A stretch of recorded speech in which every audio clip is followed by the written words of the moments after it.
My name is Slawek Krauze. I'm a woodworker based out of San Francisco.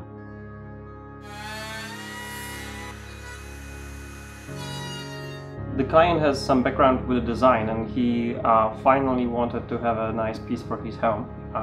And he came up with something super interesting. He came up with a coffee table that is made out of a solid piece of wood, and it's a humongous heavy log we worked on. The dimensions of the log are roughly 6 feet by 12 by 18 inches. And that brought the whole project to a next level because we had to deal with a lot of weight. I had to overcome a few things and did some sampling, and it was clearly right from the beginning was an experiment. We agreed with the client that this is going to be an experiment and we're just going to go with it. Yet he was very specific on what he wants. He provided me super good drawings and renderings of the product. So we did a sample and he was super happy with it, and we decided to give it a go. With the origin, we just cut out all the parts out of about half a sheet of plywood, and took about one afternoon to cut it out. It's pretty much, put together just with couple screws, and everything is fitted. There's no glue. Everything is adjustable. Once you mount the router in it, you can also micro adjust the height on it, and it just swivels like so. So you can take pass by pass, and then it actually rotates. There's another base that you can mount to the piece, and it just you keep rotating it while you taking pass after pass. We have it fully adjustable, the radiuses on the side, so you just keep unscrewing it and moving it up and down.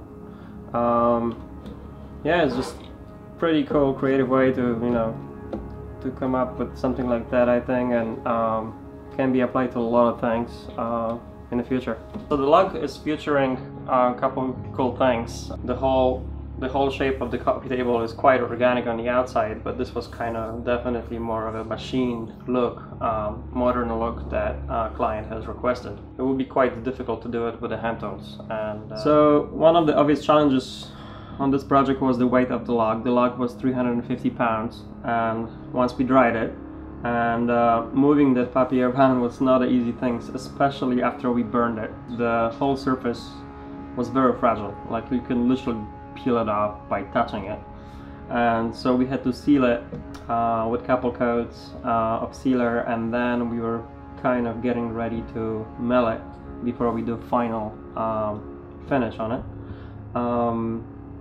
That brought a challenge itself to actually how do we mill it, and this is why I decided to go with the origin, because I didn't want to really move it.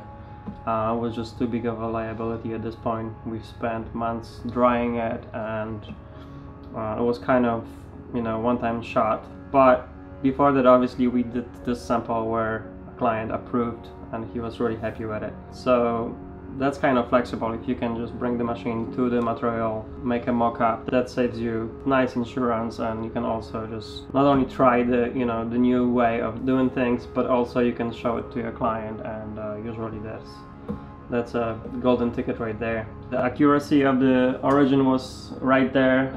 The one thing that I was really kind of questioning it, if once I cut out the circle, would that fit, and that was dead on. There was no issue. We just give it a quick sand and it was pretty much ready to go.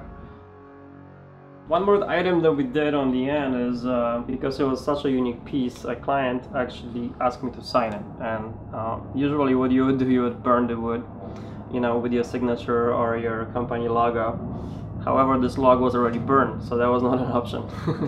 And I kind of mentioned to him at the early meetings that I came up with a pretty cool butterflies, and he really liked them. They were brass butterflies, which I think they just really complemented the piece in the end so well. So on one of the afternoons, I've decided just to put my name on the butterflies, and then created the files, and we quickly cut out the mortise in a piece underneath, and then we just mounted it in.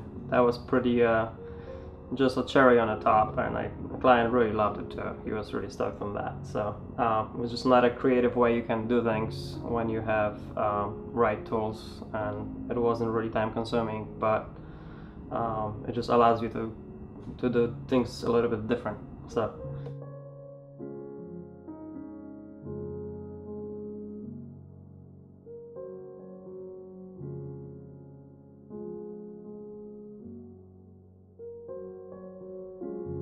it was super fun to work with it. I definitely was going into unknown, but I had a confidence that that we can pull it off. In this particular setup, it was really life-saving to bring the machine to the material versus material to the machine, because the other option would be to find a big CNC that would do it for us as well.